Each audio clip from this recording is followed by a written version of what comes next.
점막에서 자결감이 느껴지고 쓰리고 아프고 따끔거리고 이제 붉게 부어오른다고 하셨는데 구강 자결감 증후군과 관련이 있다고 생각이 됩니다.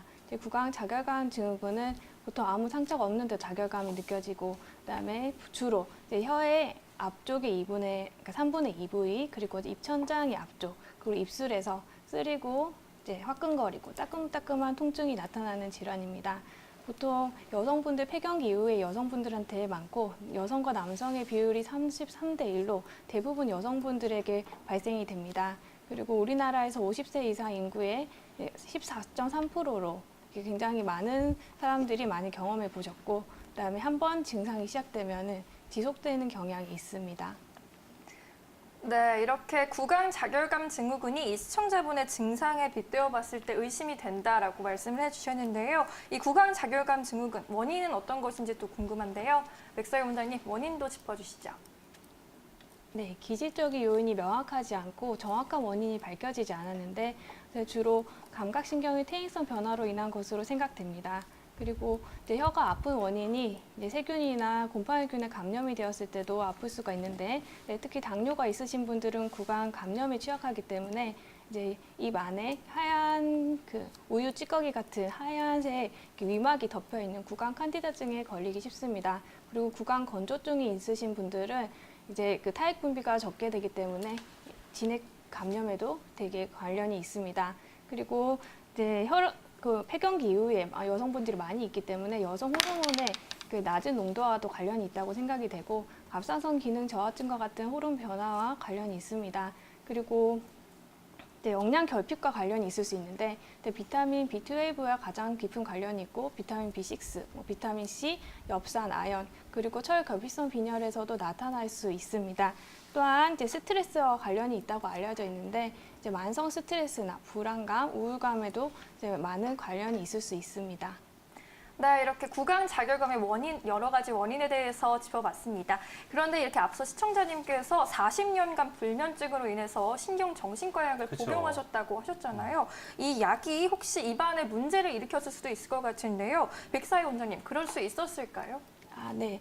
드시는 약으로 관련이 있는 경우가 되게 긴밀하게 관련이 있는 경우가 많습니다.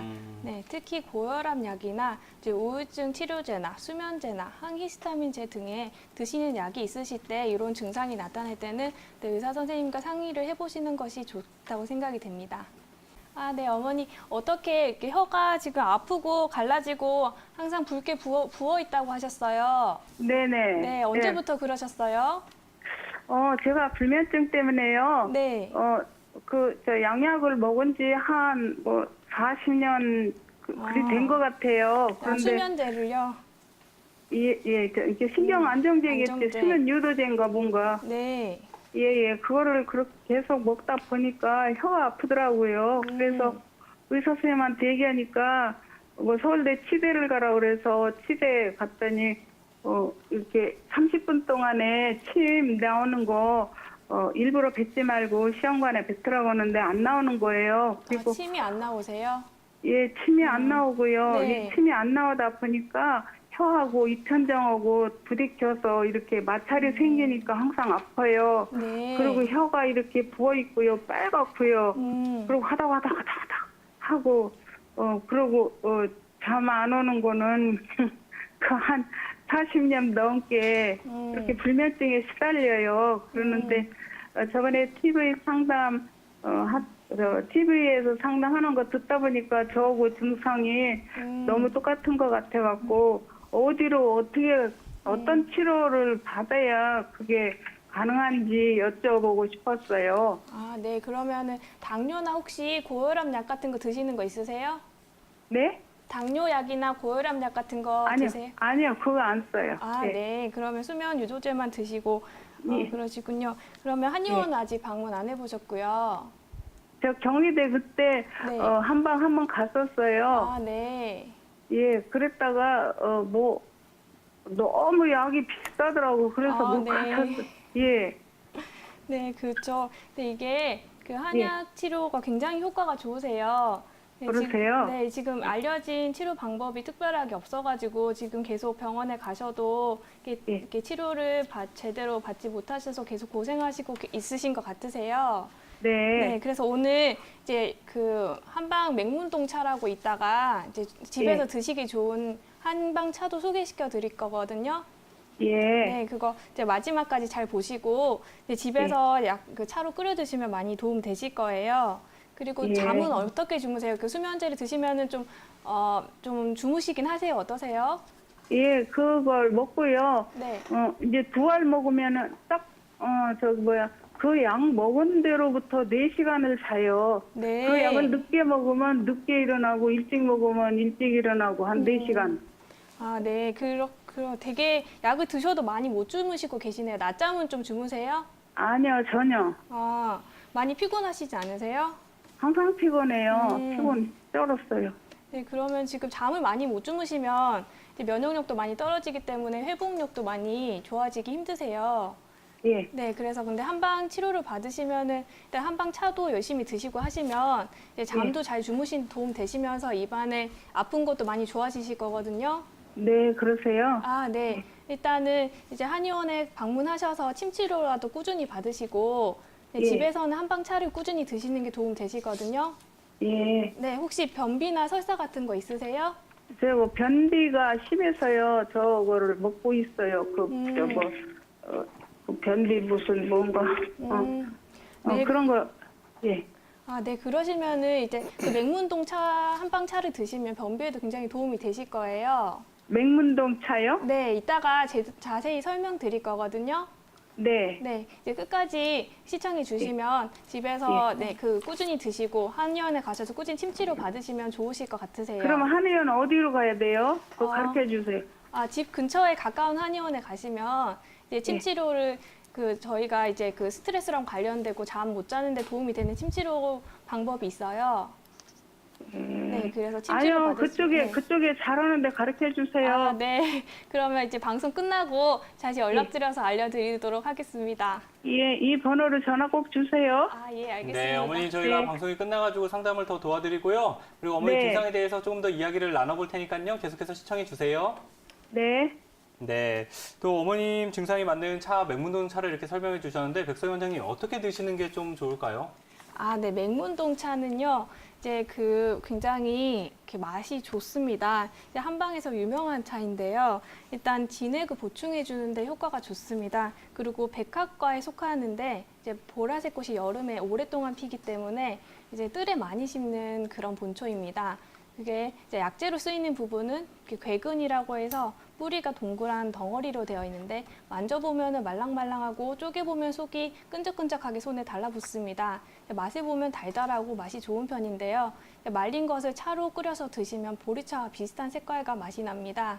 이것을 이제 뜨겁지 않게 해서 이렇게 물처럼 계속 꾸준히 드시면 됩니다. 그리고 독이 없어서 오랫동안 장복하셔도 좋으신데 이제 설사를 자제하시는 분들은 조금만 드시는 게 좋지만 이렇게 변비가 있으신 분들은 많이 드시는 게 오히려 도움이 됩니다.